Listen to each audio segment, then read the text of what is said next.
Assalamualaikum warahmatullahi wabarakatuh. Selamat pagi Bapak dan teman-teman sekalian. Terima kasih atas kehadiran kalian semua dalam kesempatan yang berharga ini.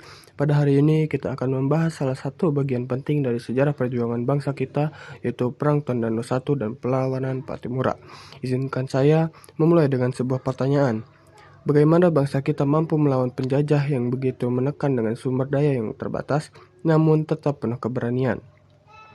Pertanyaan ini mencerminkan semangat juang rakyat di berbagai daerah, termasuk perjuangan heroik rakyat Minahasa dalam Perang Tondano I tahun 1808 serta perlawanan gigi. Sebelum berlanjut ke pembahasan, izinkan kami untuk memperkenalkan terlebih dahulu anggota-anggota kelompok, yaitu ada Despira, Hasna, Gibran, Fahmi, Merel, Johan, Raya, dan Tiara.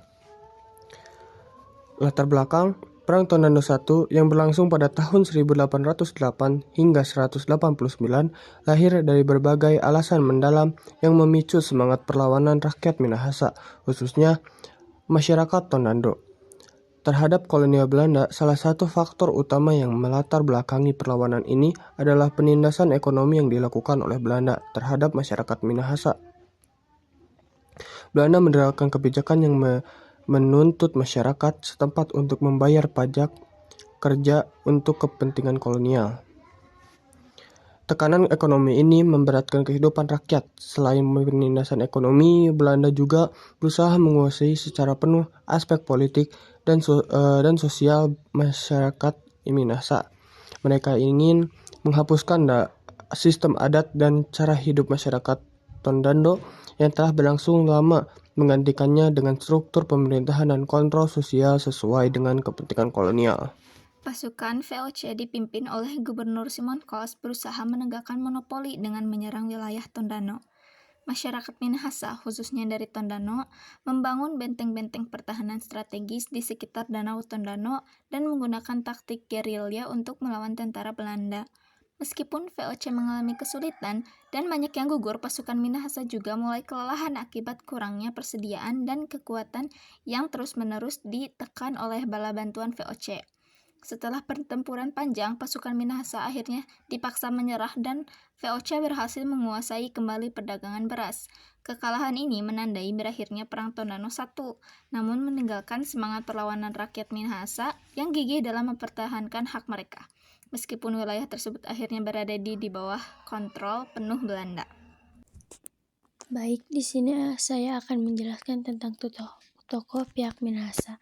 1. Lonto Kamasi kepada Walak Memoh yang memimpin masyarakat Minahasa dalam perlawanan terhadap POC. Beliau menjadi simbol perlawanan rakyat dalam mempertahankan kedaulatan Minahasa, khususnya terkait penolakan monopoli perdagangan beras yang dipaksa oleh VOC.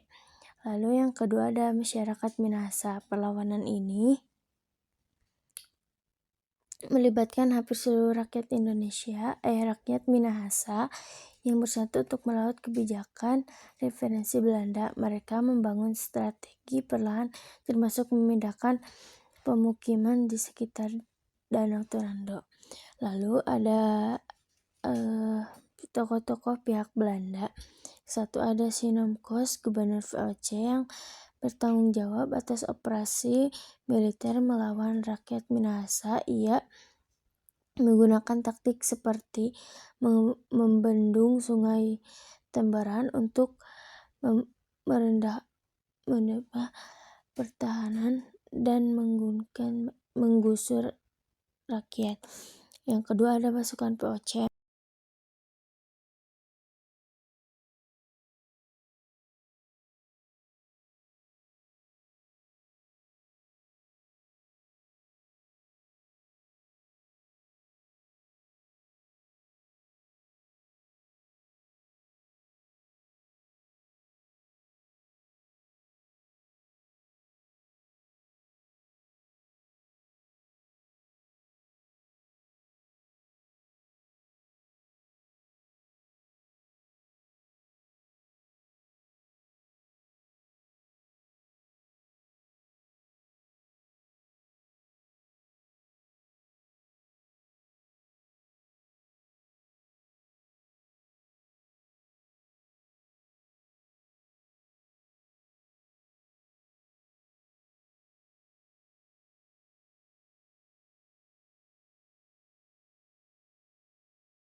Selanjutnya, kita akan membahas tentang perlawanan Pattimura.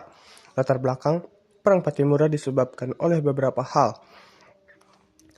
Permatik, Perang Pattimura terjadi ketika VOC yang sedang menguasai Maluku melakukan berbagai penyimpangan yang mulai meresahkan masyarakat. Penyimpangan ini terjadinya pada tahun 1817. Mulai dari pelaksanaan ekspedisi Hongi yang sangat menyebalkan karena adanya monopoli perdagangan rempah dan larangan memanen cengkih di Maluku, merugikan masyarakat, ditambah VOC juga mulai melakukan korupsi untuk dibuat beberapa kapal dagang kepada pengrajin kapal di Pulau Saparua.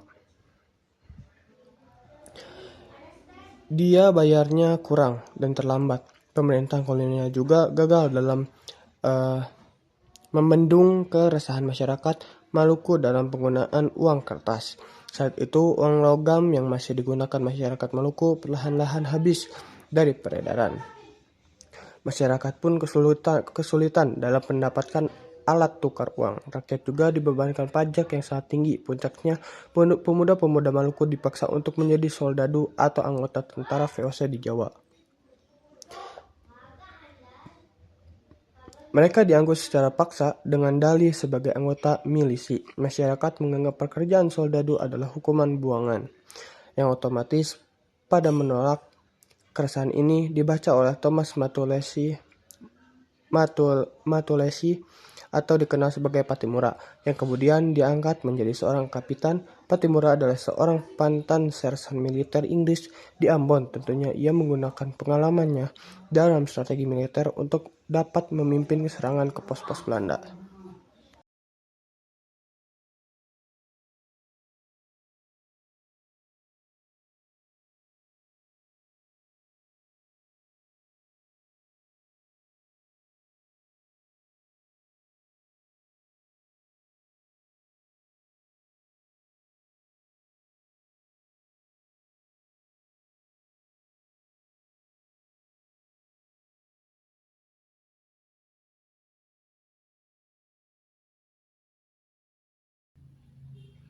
Bertepatan pada tanggal 14 Mei 1817, terjadi perselisihan tentang penyewaan kapal antara penduduk Porto dan rumah gubernur. Kapal Gubernur Van Middelkoop tenggelam di pelabuhan, berniat mengangkut kayu gelondongan ke Ambon. Saat peristiwa Porto terjadi, terjadilah revolusi rakyat. Bertepatan pada 15 Mei 1817, pertempuran awal di desa Porto serta Haria adalah melawan tentara Belanda. Seorang penduduk Vandenberg, dia tiba ke Haria pada pagi hari untuk memeriksa kondisi pasukannya. Sebab panik, seluruh tentara Belanda serta instansi pemerintah di dasar pimpinan garnisun mengurungnya di benteng Duurstede atau Rovik pada tanggal 15 Mei. Berdasarkan keputusan konferensi Pulau Besar Saniri yang diadakan di Gunung Umekukuil atau Saniri, benteng tersebut diduduki. Pada 16 Mei, tentara rakyat mengepung benteng dari segala arah. Residen panik dan mengirim surat meminta negosiasi.